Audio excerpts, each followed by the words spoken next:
It had been 1 year. 1 year since their last dinner date. Spike wasn't the kind of dragon to take ponies on dates all willy-nilly. But he always made an exception for his best friend. Starlight Glimmer was a different kind of pony.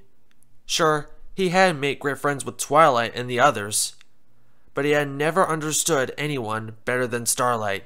All those years ago, when he had made the mistake of letting his greed overcome him, his friends had been there for him, made him feel better. Starlight had no such friends. At least, not at first. Sure, what she had done in her village was absolutely unacceptable. That didn't mean that she wasn't entitled to a bit of forgiveness. Heck, even after what she had done to the timeline, she had been forgiven. That wasn't to say that Spike had trusted her right away. Far from it, actually. Of their group of friends, he had been one of the less enthusiastic about giving her a third chance. Their first trip to the Crystal Empire hadn't come without its hiccups, but she had definitely proven herself to him by the end of it. If she kept up her progress, then she'd be completely forgiven in no time at all. That time had flown by. It seemed like just yesterday they had made that fateful first step in Starlight's change forever. From then on, the two had grown to be the closest of friends. Inseparable, wherever Starlight went, Spike was on her back, making the trip with her. Every pony else found it cute, but there was something more to it for Spike. He didn't have any romantic feelings for Starlight, far from it, but he did consider her his best friend. Someone that he could confide in, and that could trust him with those same secrets. As he set up their table for yet another dinner date, Spike thought back to the first time he'd confessed to Starlight how he felt about their relationship. Hey, Starlight? Starlight looked up from the book she was reading. Yes, Spike? The little dragon gulped. Being emotional and cutesy wasn't his thing by any stretch of the imagination. At least, he didn't think it was. I just wanted to say that I appreciate our friendship.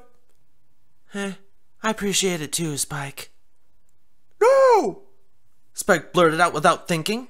That truly got his friend's attention, and she set her book down on the bed. I mean, I really appreciate our friendship. You've done a lot for me, Starlight. You've believed in me when nobody else has.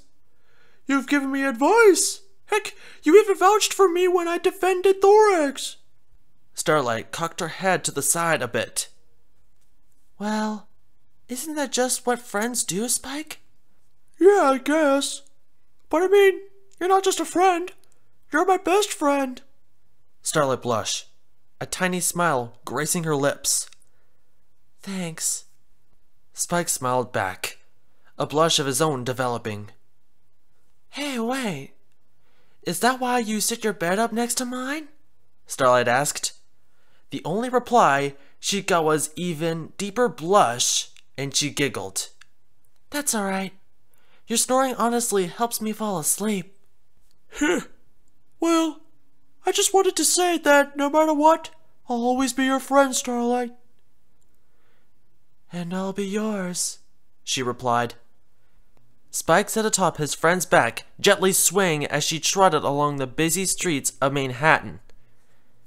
Say, Spike, what did Twilight say we were supposed to be doing again? Hey, if I know. The dragon shrugged, not bothering to pull out the checklist they'd been given. Starlight couldn't help but giggle at his antics. What I do know is that I'm hungry.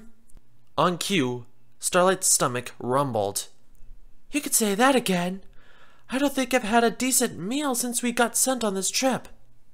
Well, we could always go grab a bite to eat.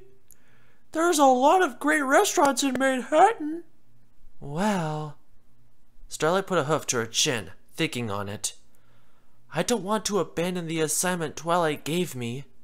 She could get angry, and no pony wants that. Spike smirked.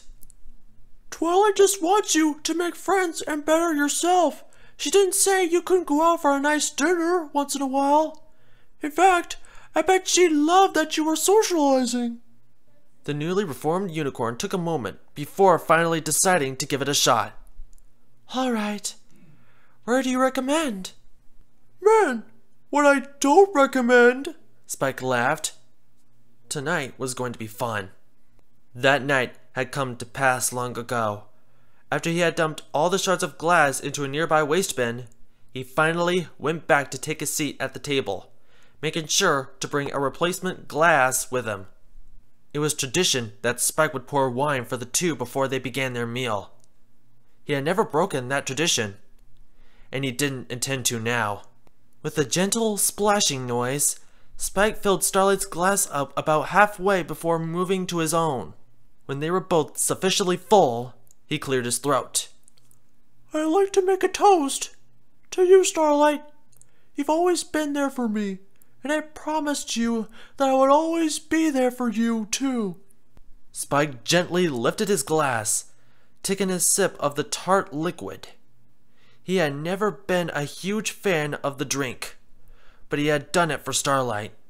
She wasn't here now, but he wasn't going to break his promises to her. He never had, he never would. A tear escaped his eye, rolling down his cheek and landing in his wine with a plop. Spike raised his glass again.